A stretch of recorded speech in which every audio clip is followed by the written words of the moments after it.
Welcome to our tutorial on TRICARE4u Beneficiary Registration.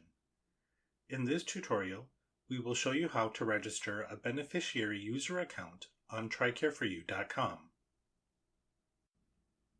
To get started, visit TRICARE4u.com.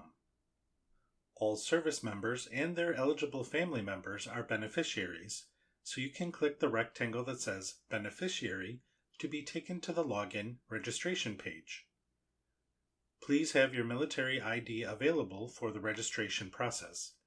Spouses may also need their Social Security number or card. This is the TRICARE4u Beneficiary Portal homepage. It's also where you can log in or register. If you don't already have an account, click the link that says Create an Account.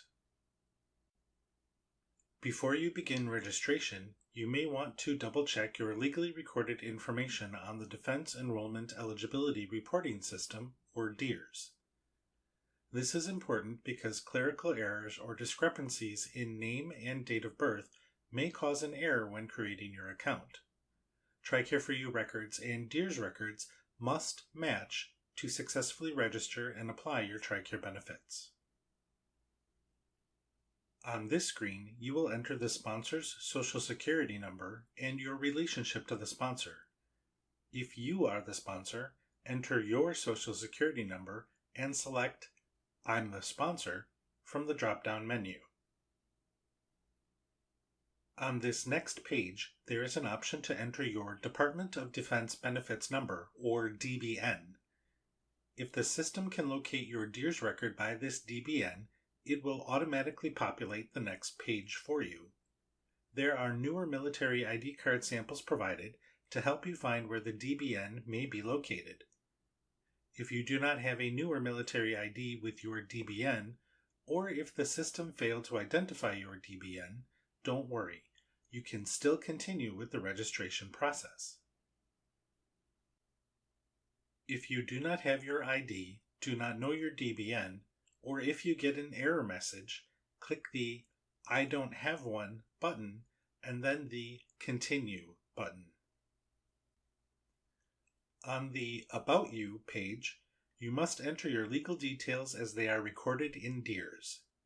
Use your legal first and last name, no nicknames or abbreviations. Select your gender, female or male, by clicking the appropriate radio button.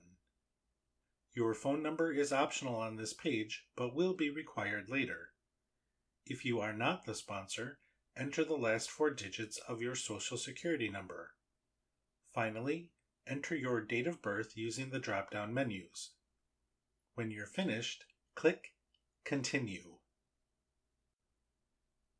If you used your DBN and the system recognized it, all your details will auto-populate from DEERS into this page. While most of your information will be populated, things that tend to change from time to time may not appear, such as your phone number and/or email address. If those fields are blank or incorrect, please add or update them. On this page, there is another opportunity to check what information DEERS has on file for you. Click on the DEERS link in either of the blue boxes. Review this page to make sure all of the fields are complete and correct. After completing the form, read through the terms and conditions for using the TRICARE4u.com portal. Check the box that says, I have read the terms and conditions, and then click the I confirm button. Now we will register your account.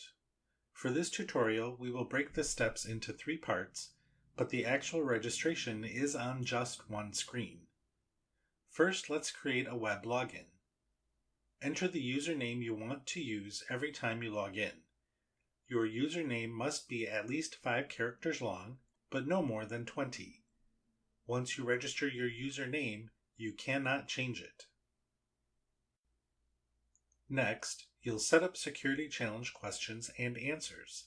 Cybersecurity is especially important when it comes to protecting personal identifying information and protected health information. WPS Military and Veterans Health takes security very seriously. The data security of TRICARE beneficiaries is our top priority. You are required to choose 3 security questions. If you forget your username or password, you will need to provide the answers to these questions. There are 4 question options to choose from. These questions have been chosen because they are different from the common questions some other industries use. As you see here, you'll select a security question from the drop-down menu and then type your answer. Repeat this step 2 more times, choosing a different question for each of the 3 fields. For this third and final step, you'll create a password. Your password must be at least 9 characters long and must contain at least 1 letter and 1 number. As you can see, there are additional rules. Your password must not include your username, your legal name, or any social security numbers. If you want to see the password as you are typing it, click the icon that looks like an eye. You'll see green check marks next to the list of rules if your password meets the requirements. Review all parts of the login form before submitting. Remember to check for accuracy and spelling. You may wish to copy this information and keep it in a secure location. Write it down in a password journal, take a photo or screenshot with your smartphone or device, or store it in a secure password file on your smartphone or computer. At the bottom of the registration form, click Continue to proceed to the last step. It's your choice whether to receive a paper copy of your explanation of benefits or EOB, or email notifications. If you choose paperless, you will not receive the EOB via email. Instead, you'll receive a notification that a claim has processed, and then you'll log into your personal profile to view the EOB in a secure environment. Once registration is complete, your user account is active and you may begin using your account right away. Thank you for watching. We hope you enjoyed this presentation and found it useful. Please follow us and like us on Facebook, Twitter, and YouTube at the addresses listed on screen.